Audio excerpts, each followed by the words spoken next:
Good morning and welcome to the Value Adjustment Board of Hillsborough County for March 30th, 2022.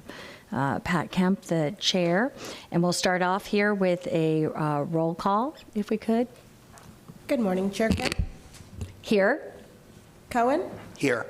Snively. Here. Dizer. Here. Simon. Here. Thank you. You have a quorum. Thank you. And with that, if we could stand for the Pledge of Allegiance. I pledge allegiance to the flag of the United States of America and to the republic for which it stands, one nation, under God, indivisible, with liberty and justice for all. And with that, we will start with public comments this morning. We have a few public comments to be had. The VAB, the Value Adjustment Board, welcomes comments from petitioners about any issues of concern related to their petition or the processes of the VAB. Anyone wishing to speak during public comment portion of the meeting will be able to do so by completing the online comment form found at hillsboroughcounty.org. EN/government meeting information, speak at a virtual meeting, speak at a virtual VAB meeting. You'll be required to provide your name and telephone number in the email.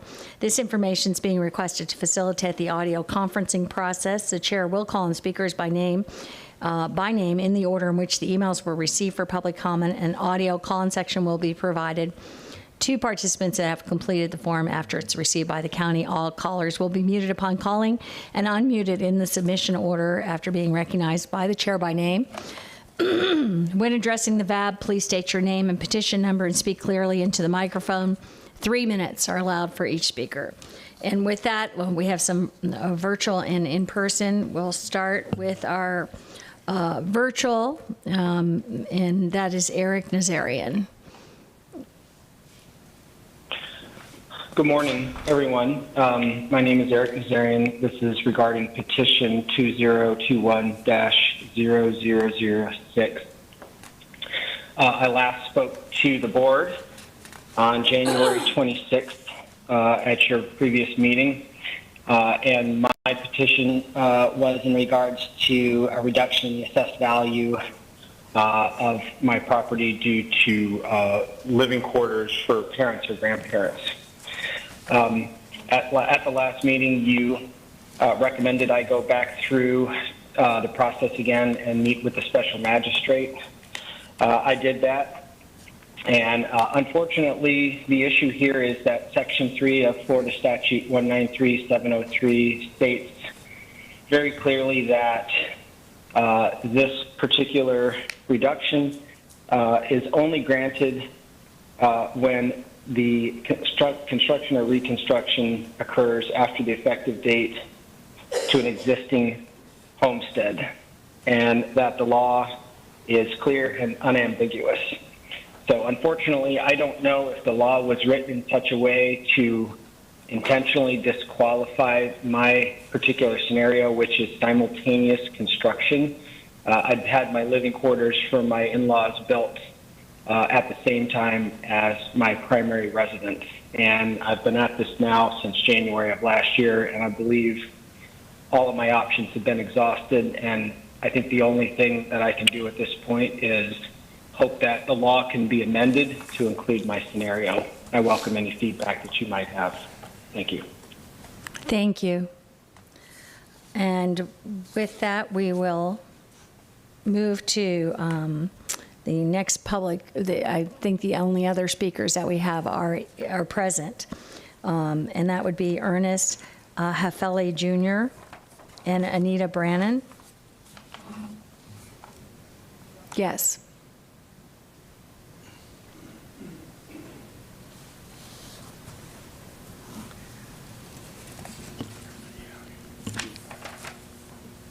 You want me to go first? We're on two petitions that are traveling together, 2021-44 and 2021-45.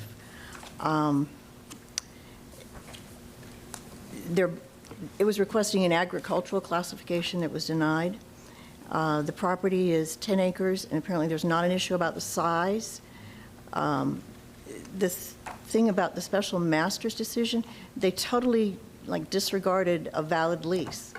There's a lease of the land, and it talked about who the tenant is doing the fence maintenance, taking care of the land, mowing it.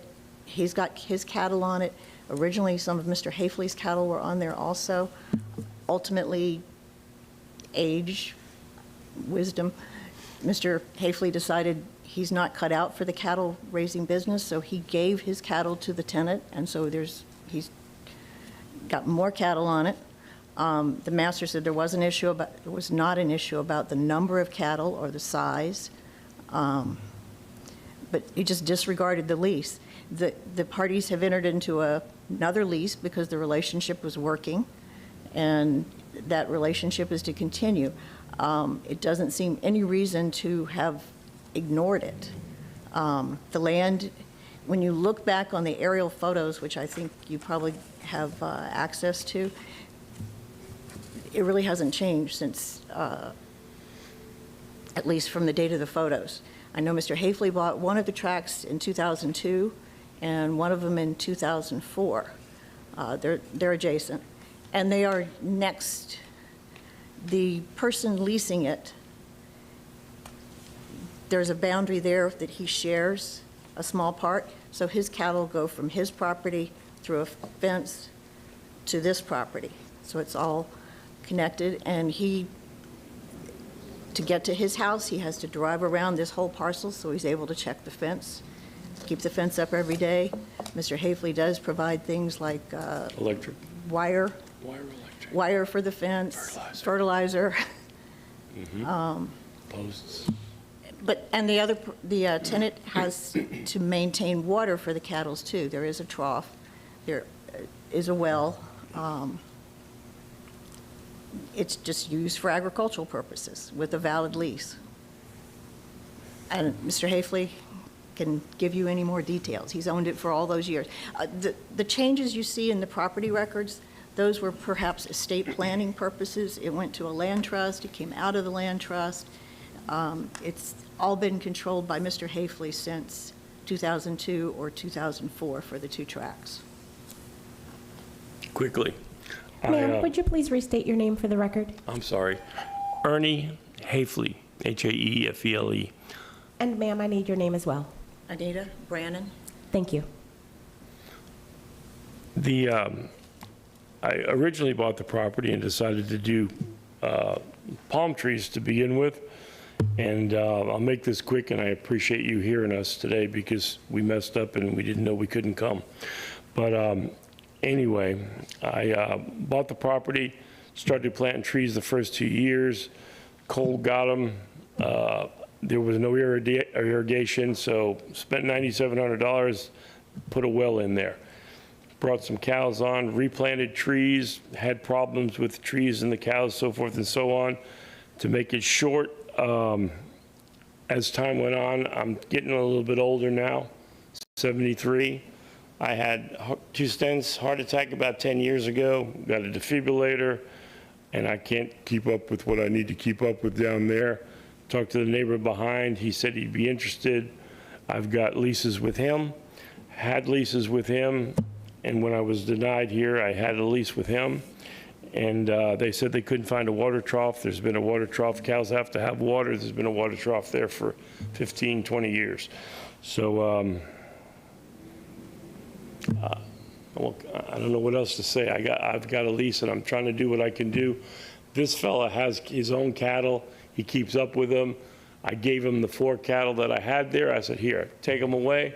He's going to take care of the fence. It says on the lease. He's going to fertilize. He's going to do what he needs to do there to keep it the way it needs to be. And that's where I am. And I don't understand the denial. Sorry. That's it. I think the one thing new from the time of the hearing was they've entered into another lease for the coming year. Yeah, we have a lease now, and we've had it for the past 2. Okay, thank you very much for Thank you for coming. hearing us. We didn't know we weren't allowed to come. Well, I'm not sure, we keep having our protocols change as this virus changes, so we've been quite tightly locked down for Well, I really appreciate you hearing us. a long Thank you. time, and, okay, thank you. Okay, Madam Chair. yes. I just wanted to make a comment about the first speaker, Mr. Nazaritan. I'm not sure if he's still on or not, but my office is going to write a letter for what it's worth to some of our legislators, asking them to look into this, because it does seem to be a very unfair thing in the state law that would prevent someone from effectively doing the same thing with some economy of scale. So I think there's, and I would just say for the record, I agree with you. In fact, I don't know if our rises to the level of maybe our commission talking about that and putting forward something, because I think it's pretty obvious for anyone that this would be a kind of, I would imagine it was an oversight. I don't think it was written for those intended consequences, would be my speculation I think on that's a it. really good idea. Let's bring it up to the commission. Maybe it can be part of our legislative agenda for next Exactly, year. because I think it is, I'm glad to have the issue brought to us, but people do fall through the cracks with state legislative, with statutory things all the time. And I can think of some cases where, just in terms of traveling with the homestead exemption, the 2-year, and some people, it was 2 years and 1 month after divorce and issues like that, where they could no longer qualify. It's just that the statutory, the way it's written statutorily makes it unfeasible, so, or without violating, what the statute is. So I would agree with you, Commissioner Cohen, and I appreciate you being on that. And yeah, I think we have to do something more with that. Commissioner Kemp, may I Of course. interject? I just want to advise the board, I'm sure you remember last time you also advised that we prepare a letter for your draft for review today. So that is later on the agenda, both good. on agricultural and on the Granny Flats issue. So you can certainly decide if the board wants to send that with the commissioner's signature, or if you want to take that and move that through your offices. I'll leave that to you, or if you want me to sign it and get it out immediately, I'll do that as well. So it's in the correspondence section, and you guys can take a look at that later and make an appropriate motion as the board sees fit. Thank you. I'm sure that this board could send it, as well as dealing with it again through the commission, both ways, to just let them know that this issue has come here. So thank you for bringing that forward and for the discussion last month. And I don't know if, before we go to, I know we kind of started in before we approve the minutes here, but if there's, maybe we'll just move through and start seeing if there's other comments with regards to the public comment this morning. If we could, do we have a motion to approve the minutes? So moved. Okay, we have a motion by Commissioner Cohen and seconded by Director Dicer. And with that, can we have a roll call, please? Chair Kemp, Yes? Cohen, Yes. Snively, Yes. Dicer, Simon. Yes. Thank you. Motion carried, 5-0. Okay, and now we'll move to approving, or to considering the approving Phase 2 recommended decisions, including items pulled at the January 26, 2022 meeting. So moved. Second. Okay, we have a motion by Director Snively and seconded by Director Simon. And seeing no further discussion, if we could have a roll call vote? Chair Kemp, Yes? Cohen, Yes. Snively, Yes. Dicer. Yes. Simon. Yes. Thank you. Motion carried, 5-0. Thank you. And we'll move on to certifying the 2021 real and tangible assessment rolls.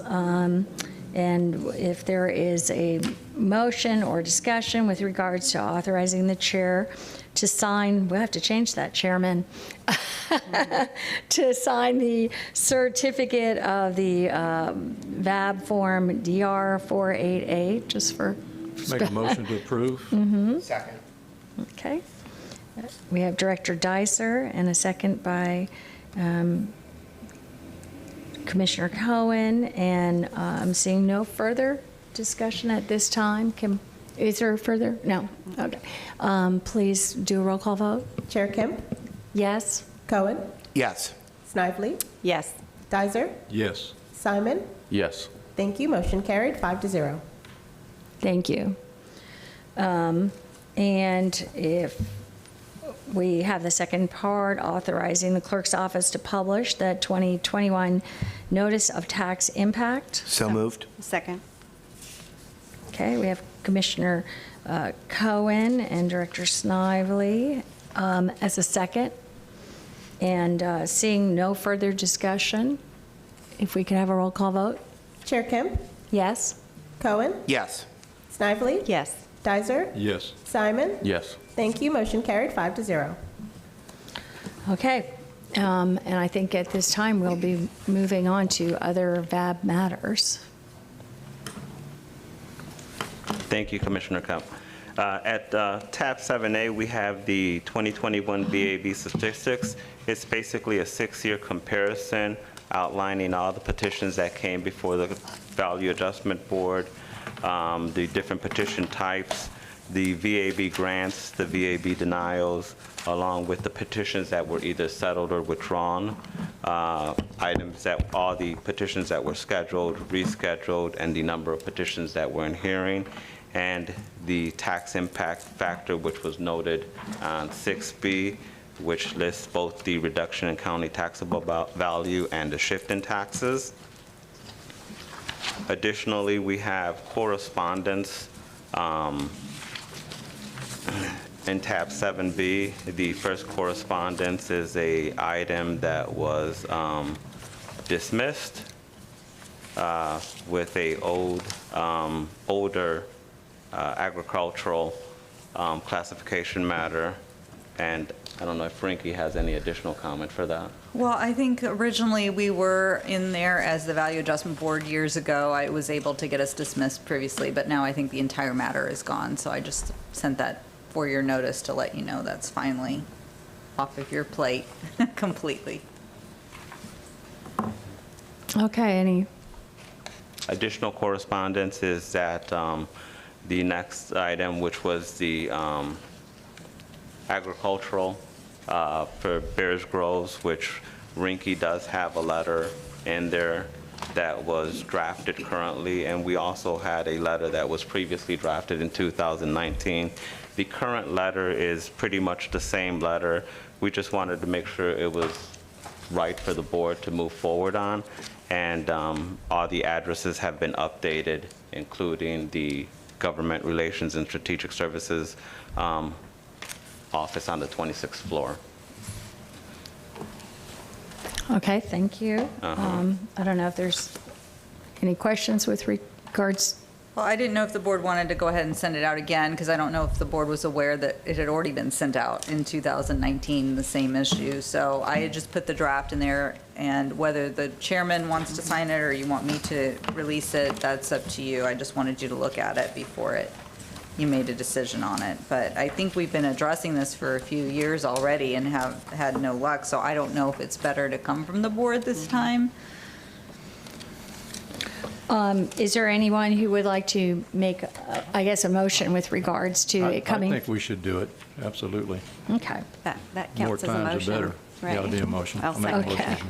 So, okay, so we have a motion by Director Dicer, seconded by Director Snively, and seeing no further. I do have yes. some questions. Okay, so sending this, obviously, if there's no follow-up discussion for legislators to understand the rationale, I think that it's more effective if that happens. Is there any follow-up intended by government? Do we have a government relations director that can follow up on this? Or somebody to, I think what Commissioner Kemp was suggesting earlier is that we can, if we take this up at the Board of County Commissioners, our government relations okay. from Hillsborough County could put this on their that would legislative be. agenda. Okay, I think that would be ideal, just so that it has some, A home. yes, a place to live and be advocated for. Okay. Okay. And seeing no further discussion at this time, if we could have a roll call vote? Chair Kemp, Yes? Cohen, Yes. Snively, Yes. Dizer. Yes. Simon. Yes. Thank you. Motion carried 5-0. Thank you. And as noted, I'm sorry, and as noted, the 2019 version of the letter is there also in the next tab. The additional letter that Rinky wrote was for the Granny Flats issue, and I don't know if Rinky would like to elaborate on that. Yeah, as I mean, well. I think that's the same issue this board has been concerned about. Either way, I'm happy to do it, or you can vote to have the chairman send it out. It's up to this board how they'd like to proceed. I'm open to anything. I just wanted to make sure you knew that your direction was to draft these and have them prepared for your discussion.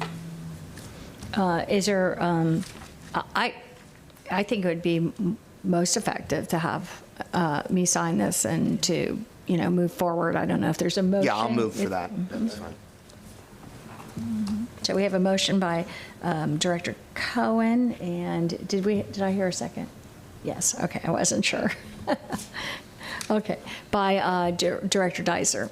And hearing no further comment at this time with regards to that, if we could do a roll call vote.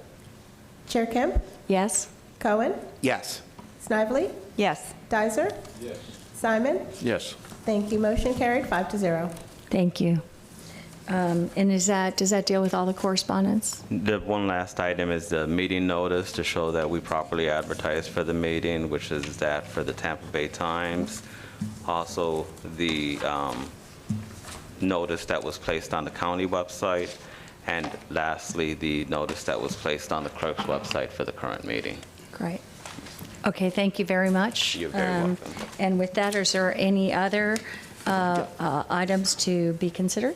Yes. I would like to make a comment about the next meeting being scheduled for Tuesday, July 12th. I was looking at the calendar, and that is the last week that the board is not meeting before we come back from our meeting-free Thank you period. for recognizing. And I was going to suggest, because I know it's important for quorum purposes, I was going to suggest that maybe if you just move it a week up to July 19th, Tuesday, July 19th, perhaps that would work. I know we'll be back then, and if that is everyone's pleasure. That's better for me, too. I will actually be out of town on the 12th, so Yes. 19th would be. And we get very few times that are meeting free, I find. Yeah. Does that work for everybody? Work for you? Can I ask just for the record, with a quorum for this board, I know we have two commissioners, one school board member, one appointed by the school board and one appointed by the commission. With regards to what constitutes a quorum with this board? In-person quorum, because that's what we need to do. We need one commissioner from the board, the county board, whether it be you, Commissioner Kemp, or Mr. Cohen, and then we need one school board member, whether it be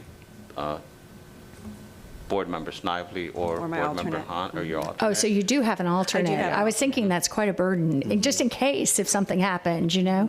Um, And then we also need one citizen, whether it be Mr. Dizer or Mr. Simon, that would constitute a quorum. Okay, I just, for the record, have been thinking about that, and since we raised this, I wanted to know what would happen if. Yes. And VAB Legal also has to be present at all VAB meetings. Do we need a motion to change the date, or is that just something we can Instead agree on? administrative, right? I have it noted. If you want to make a motion on that, I'll send a follow-up email if that suffices to make sure that the board changed the date. And at this time also, since we're certifying the tax roll, the May 11th meeting is no longer needed. Okay, Yeah. okay, so it sounds like we don't need a Okay, motion, yeah. that's already, okay. Thank you for raising that issue now. Okay, and we're seeing no further discussion, any further discussion? Okay, we stand adjourned. All right.